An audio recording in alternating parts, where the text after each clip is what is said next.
ایران اور امریکہ کے درمیان جوہری پروگرام کے حوالے سے ہونے والے مذاکرات پر دونوں جانب سے مسلسل مثبت اور سنجیدہ پیش رفت کے دعوے سامنے آ رہے ہیں اور اسی تناظر میں 3 مئی کو مذاکرات کا چوتھا دور ہوگا، مگر اس کے باوجود اسرائیل کی جانب سے مسلسل ایران کے جوہری پروگرام کے مکمل خاتمے کا مطالبہ سامنے آ رہا ہے، جس پر ایران نے سخت رد عمل دیتے ہوئے اسرائیل پر مذاکرات کو سبوتاژ کرنے کا الزام عائد کر دیا ہے۔ امریکہ اور ایران کے درمیان مذاکرات کے تیسرے دور کے بعد اتوار کو اسرائیلی وزیر اعظم نیتن یاہو نے ایک بار پھر ایران کے جوہری انفراسٹرکچر کے مکمل خاتمے کا مطالبہ کر دیا اور ساتھ ہی ایران کی بیلسٹک میزائل بنانے کی صلاحیتوں کو بھی مذاکرات میں شامل کرنے کا مطالبہ کر دیا۔ ٹائمز آف اسرائیل کے مطابق یروشلم میں جوئش نیوز سنڈیکیٹ کی پالیسی کانفرنس سے خطاب کے دوران اسرائیلی وزیر اعظم نیتن یاہو نے اس بات پر زور دیا کہ ایران کو یورینیم افزودہ کرنے کی اجازت نہیں دی جا سکتی اور اسرائیل کے نقطہ نظر سے ایک مؤثر اور حقیقی معاہدہ وہی ہو سکتا ہے جو ایران کے جوہری ہتھیاروں کے لیے یورینیم افزودہ کرنے کی صلاحیت کو مکمل طور پر ختم کر دے۔ نیتن یاہو نے اس پر مزید وضاحت کرتے ہوئے کہا کہ ایران کے جوہری پروگرام کے تمام بنیادی انفراسٹرکچر کو مکمل طور پر ختم کیا جائے اور ایسے معاہدے کے ساتھ ہی ہم چل سکتے ہیں۔ نیتن یاہو کا مزید کہنا تھا کہ ایک خراب معاہدہ نہ ہونے سے بھی بدتر ہے اور ایک اچھا معاہدہ وہ ہوگا جو 2003 میں کیے گئے لیبیا معاہدے کی طرز پر ہو، جس کے تحت ایران کا پورا جوہری پروگرام چاہے فوجی ہو یا سول مکمل طور پر ختم کر دیا جائے۔ اس کے ساتھ ہی نیتن یاہو نے یہ پیشن گوئی کی کہ دونوں فریق ایک نرم اور کمزور معاہدے پر متفق ہو گئے تو ایران محض وقت ضائع کرے گا اور ٹرمپ کی مدت کے اختتام کا انتظار کرے گا تاکہ بعد میں وہیں سے اپنا پروگرام دوبارہ شروع کر سکے جہاں سے اسے روکا گیا تھا۔ جبکہ یورینیم افزودگی کے علاوہ نیتن یاہو نے یہ تجویز بھی دی کہ ایران کی بیلسٹک میزائل بنانے کی صلاحیتوں کو بھی مذاکرات میں شامل کیا جانا چاہیے۔ اسرائیلی وزیر اعظم کے اس بیان پر ایران نے سخت رد عمل دیا ہے اور اس بیان کو امریکہ اور ایران مذاکرات کو سبوتاژ کرنے اور امریکہ کو ڈکٹیٹ کرنے کی کوشش قرار دیا ہے۔ آج ایران کے وزیر خارجہ عباس اراغچی نے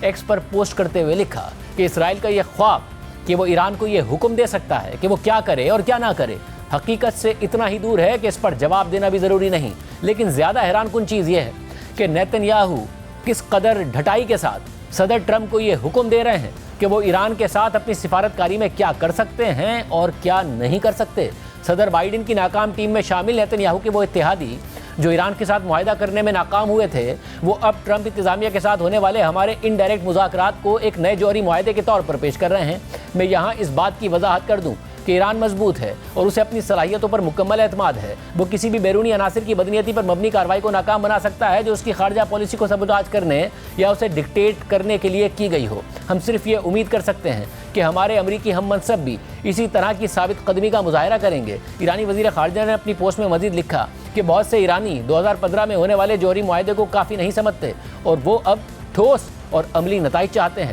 اس لیے بائیڈن کی ناکام ٹیم میں شامل نیتن یاہو کے اتحادی کچھ بھی کہیں یا کریں وہ اس حقیقت کو بدل نہیں سکتے اور اس حوالے سے کوئی ملٹری آپشن نہیں ہے اور نہ ہی اس کا کوئی ملٹری حل ہو سکتا ہے۔ ایران پر ہونے والے کسی بھی حملے کا فوری اور بھرپور جواب دیا جائے گا۔ واضح رہے کہ ایران اور اسرائیل کے درمیان ہونے والی یہ حالیہ لفظی گولہ باری ہفتے کو ایران کے جوہری پروگرام سے متعلق ہونے والے مذاکرات کے تیسرے دور کے بعد سامنے آئی ہے، جس میں امریکہ اور ایران عمان کی ثالثی میں انڈائریکٹ بات چیت کر رہے ہیں۔ ہفتے کو ہونے والی بات چیت کے بعد دونوں ممالک کی جانب سے مذاکرات میں ایک بار پھر مثبت پیش رفت کا دعویٰ کیا گیا تھا اور مذاکرات میں ثالثی کا کردار ادا کرنے والے عمان کے وزیر خارجہ نے 3 مئی کو مذاکرات کے چوتھے دور کا اعلان بھی کر دیا تھا۔ تاہم ان کی جانب سے مذاکرات کے مقام کا تاحال اعلان نہیں ہوا ہے، لیکن امریکی نیوز ویب سائٹ ایکزیوس نے دعویٰ کیا ہے کہ مذاکرات کا اگلا دور یورپ میں ہوگا۔ مذاکرات میں ایرانی وفد کی قیادت کرنے والے ایرانی وزیر خارجہ عباس اراغچی نے ہفتے کو مذاکرات کے تیسرے دور کے بعد ایرانی صحافیوں سے بات چیت کرتے ہوئے کہا تھا کہ وہ مذاکرات کے عمل اور اس کی رفتار سے مطمئن ہیں اور ماحول بھی خوشگوار ہے، دونوں طرف سنجیدگی پائی جاتی ہے، لیکن کیا کسی معاہدے تک پہنچنا ممکن ہے، اس حوالے سے وہ محتاط انداز میں امید کرتے ہیں۔ اس بار مذاکرات پہلے کی نسبت بہت زیادہ سنجیدہ تھے اور ہم آہستہ آہستہ کچھ زیادہ تفصیلی تکنیکی مباحثوں میں داخل ہوئے۔ ماہرین کی موجودگی بہت مفید ثابت ہوئی۔ میں یہ کہہ سکتا ہوں کہ مذاکرات کا مجموعی ماحول کافی سنجیدہ اور تعمیری تھا۔ بات چیت کے دوران ہم نے بڑے مباحثوں سے کچھ فاصلہ اختیار کیا، لیکن اس کا یہ مطلب نہیں کہ تمام اختلافات حل ہو گئے ہیں۔ بڑے مسائل اور ان کی تفصیلات دونوں میں ابھی بھی اختلافات موجود ہیں۔ اب یہ منصوبہ ہے کہ اگلی ملاقات سے پہلے دونوں ممالک ممالک خود سے مزید جائزے لیں گے تاکہ اختلافات کو کم کیا جا سکے۔ میں واضح طور پر کہتا ہوں کہ ہمارا مسئلہ صرف نیوکلیئر ہے، ہم کسی اور مسئلے پر بات چیت نہیں کر رہے، اور جب ہم نیوکلیئر کی بات کرتے ہیں تو ہمارا مطلب ایران کے نیوکلیئر پروگرام پر اعتماد کی بحالی ہے، جس کے بدلے پابندیوں کو ہٹایا جائے گا۔ نیوکلیئر پروگرام اور پابندیاں ایک ساتھ چلتی ہیں، لیکن یہ اب نیوکلیئر ایشو کے طور پر جانا جاتا ہے۔ ہم صرف اس مسئلے پر بات چیت کر رہے ہیں، ہم کسی دوسرے معاملے پر مذاکرات کو قبول نہیں کر رہے، اور مذاکرات کے گزشتہ 3 ادوار میں دونوں فریقین نے اس پر مکمل طور پر عمل کیا ہے۔ میں مذاکرات کے عمل اور ان کی رفتار سے مطمئن ہوں۔ میرا خیال ہے کہ یہ عمل اچھا اور تسلی بخش ہے اور ماحول بھی خوشگوار ہے۔ دونوں طرف سنجیدگی پائی جاتی ہے۔ ہمارا پورا ارادہ ہے اور میں سمجھتا ہوں کہ دوسری طرف بھی ارادہ موجود ہے، لیکن کیا کسی معاہدے تک پہنچنا ممکن ہے؟ اس حوالے سے میں امید کرتا ہوں، لیکن بہت محتاط ہوں۔ اب جبکہ ہم آہستہ آہستہ عام مباحث سے زیادہ تفصیلی اور مخصوص بات چیت کی طرف بڑھ رہے ہیں، تو ضروری ماہرین کو اسی طرح مذاکرات میں شامل کیا جائے گا۔ اس ملاقات میں ہم نے اقتصادی ماہرین کو پہلی بار ساتھ لیا اور وہ ہمارے پینلز میں موجود تھے، اور ان کی موجودگی بہت مفید ثابت ہوئی۔ اگلی ملاقات کے لیے انٹرنیشنل ایٹامک انرجی ایجنسی سے بھی ایک ماہر کو شامل کیا جانا چاہیے، کیونکہ ہم اس مقام تک پہنچ چکے ہیں جہاں ہمیں مزید تکنیکی بات چیت کی ضرورت پڑے گی۔ جیسے جیسے ہم آگے بڑھیں گے، ہم متعلقہ ماہرین کو شامل کریں گے۔ ایجنڈے پر موجود مسائل کو مد نظر رکھتے ہوئے اگلا دور شاید پھر ہفتے کے روز ہوگا۔ The next round will probably be on Saturday again. اس کے علاوہ ہفتے کو امریکی صدر ٹرمپ نے بھی ایران کے ساتھ ہونے والی بات چیت کو مثبت قرار دیا تھا اور کہا تھا کہ ایران کے معاملے میں حالات کافی اچھے انداز میں آگے بڑھ رہے ہیں اور ان کے خیال میں وہ ایک معاہدے تک پہنچنے والے ہیں، مگر ساتھ ہی ٹرمپ کے مطابق معاہدہ نہ ہونے کی صورت میں ان کے پاس دوسرا آپشن یعنی ایران کے خلاف فوجی کارروائی بھی ٹیبل پر موجود ہے۔ جبکہ 19 اپریل کو مذاکرات کے دوسرے دور کے بعد ایران کے اندر سے بھی مثبت امیدوں کا اظہار کیا گیا تھا، اور اہم ایرانی اخباروں نے اس حوالے سے خبریں شائع کی تھی۔ اس سے متعلق الجزیرہ کو وہاں کے ایک مقامی صحافی نے بتایا تھا کہ مذاکرات کے حوالے سے ایرانی عوام کے کیا تاثرات ہیں اور لوگوں کو ان مذاکرات سے کیا امید ہے۔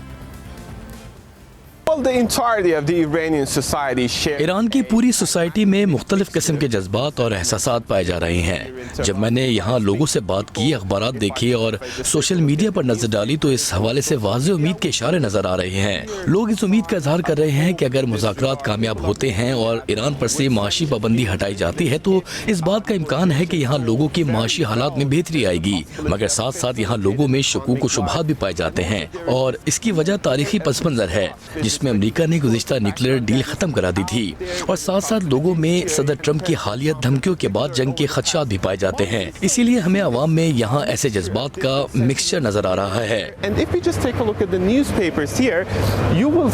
اگر ہم یہاں موجود ایرانی اخبارات پر نظر ڈالیں تو مختلف اخبارات میں ایک ہی جیسا پیٹرن نظر آ رہا ہے۔ کچھ اخبارات نے مذاکرات کے اگلے راؤنڈ کے حوالے سے توقعات کا اظہار کیا ہے، تو کچھ اخبارات میں مزید مثبت نتیجے کی توقعات کا اظہار کیا گیا ہے، یعنی اوور آل امید کا ہی اظہار کیا جا رہا ہے، مگر ساتھ ساتھ ایرانی عوام کہہ رہے ہیں کہ وہ مذاکرات کے نتیجے کے حوالے سے نہ ضرورت سے زیادہ پر امید ہیں اور نہ ہی مایوس، اور نظریں مذاکرات کے اگلے راؤنڈ پر ہیں۔ اسی طرح مذاکرات کے دوسرے دور کے بعد دونوں ممالک کے درمیان ماہرین کی سطح پر الگ سے بات چیت بھی ہوئی تھی۔ اب اگلا دور 3 مئی کو ہوگا، جس کے مقام کا تعین تاحال نہیں ہوا ہے۔ ساری صورتحال میں ہفتے کو جب عمان کے دارالحکومت مسقط میں مذاکرات ہونے تھے، اسی دن ایران کی سب سے بڑی تجارتی بندرگاہ شہید رجائی بندرگاہ میں ایک بہت بڑا دھماکہ بھی ہوا تھا، جس میں اب تک 65 افراد مارے جا چکے ہیں، جبکہ 1000 سے زائد افراد زخمی ہیں۔ اور آج ایرانی وزیر داخلہ اسکندر مومنی نے کہا ہے کہ دھماکہ غفلت کی وجہ سے ہوا تھا اور اس میں ملوث افراد کا پتہ لگا لیا گیا ہے، جبکہ اس دھماکے سے متعلق مغربی میڈیا یہ دعویٰ کر رہا ہے کہ دھماکے میں ایران کے بیلسٹک میزائلز میں استعمال ہونے والا ایندھن تباہ ہو گیا ہے۔ تاہم ایران نے اس دعوے کو مسترد کر دیا ہے، اور اس حوالے سے BBC کے مطابق اس دھماکے کے اثرات جہاں 50 کلومیٹر دور تک رہائشیوں کو محسوس ہوئے ہیں، ایران کو الزام تراشی کی ایک بڑھتی ہوئی لہر کا بھی سامنا ہے۔ بحری خطرات کے بارے میں آگاہی دینے والی ایک نجی کمپنی ایمبری انٹیلیجنس کا دعویٰ ہے کہ اس دھماکے سے پہلے کنٹینرز میں تیزی سے پھیلنے والی یہ آگ ایرانی بیلسٹک میزائلوں میں استعمال کے لیے مخصوص ٹھوس ایندھن کی کھیپ کو غلط طریقے سے سنبھالنے کے باعث لگی ہے۔ ایمبری انٹیلیجنس کے مطابق متاثرہ کنٹینرز میں موجود ٹھوس ایندھن دراصل بیلسٹک میزائلوں کے لیے بھیجا جا رہا تھا۔ انہوں نے اس بات سے باخبر رہنے کا دعویٰ بھی کیا ہے کہ ایران کے پرچم والے ایک جہاز نے مارچ میں بندرگاہ پر سوڈیم پر کلوریٹ راکٹ ایندھن کی ایک کھیپ اتاری تھی۔ امریکی اخبار نیو یارک ٹائمز نے ایرانی پاسداران انقلاب سے تعلق رکھنے والے ذرائع کا حوالہ دے کر کہا کہ دھماکہ سوڈیم پر کلوریٹ کے پھٹنے سے ہوا ہے، جو میزائلوں کے ٹھوس ایندھن کا ایک اہم جز ہے۔ دوسری جانب سوشل میڈیا پر ایسی خبریں بھی گردش کر رہی ہیں جن میں دعویٰ کیا جا رہا ہے کہ ایرانی فوج اور پاسداران انقلاب نے حال ہی میں چین سے درآمد کیا گیا راکٹ ایندھن بندرگاہ پر ذخیرہ کیا تھا۔ اس تناظر میں بعض ایرانیوں کی جانب سے یہ سوال اٹھایا جا رہا ہے کہ آیا وہ ان قیاس رائیوں پر یقین کریں یا نہ کریں۔ تاہم ایرانی فوج کے ترجمان نے سوشل میڈیا پر ایسی خبروں کی تردید کر دی ہے۔ ایران میں بہت سے لوگ حکام پر نااہلی کا الزام عائد کرتے ہوئے اسے ان کی بدترین غفلت قرار دے رہے ہیں۔ ایرانیوں کی جانب سے یہ سوال بھی اٹھایا جا رہا ہے کہ آخر اتنی بڑی مقدار میں آتش گیر مواد کو بغیر کسی مناسب احتیاط کے بندرگاہ پر کیسے چھوڑا جا سکتا ہے؟ یہ کیسا سوال ہے جس کا جواب یقیناً ایرانی حکومت کو دینا ہوگا۔ واضح رہے کہ ایران کے صدر مسعود پزشکیان نے اتوار کو دھماکے کی جگہ کا دورہ کرتے ہوئے کہا تھا کہ ہم یہاں خود دیکھنے آئے ہیں کہ آیا کوئی مسئلہ یا معاملہ ایسا ہے جس کی حکومت پیروی کر سکے۔ صدر مسعود پزشکیان نے اس سے پہلے دھماکے کی وجوہات کی تحقیقات کا حکم دیا تھا اور وزیر داخلہ کو علاقے میں بھیجا تھا تاکہ وہ اس تحقیقات کی سربراہی کر سکیں۔ ایران کی وزارت دفاع کی ترجمان نے بعد میں سرکاری ٹی وی کو بتایا کہ علاقے میں فوجی ایندھن یا فوجی استعمال کے لیے کوئی درآمد یا برآمد شدہ سامان موجود ہی نہیں تھا۔ بندرگاہ کے کسٹمز دفتر نے ایک بیان میں کہا کہ ممکنہ طور پر دھماکہ خطرناک اور کیمیائی مواد کے ذخیرہ کرنے والے ڈپو میں لگنے والی آگ کے نتیجے میں ہوا تھا۔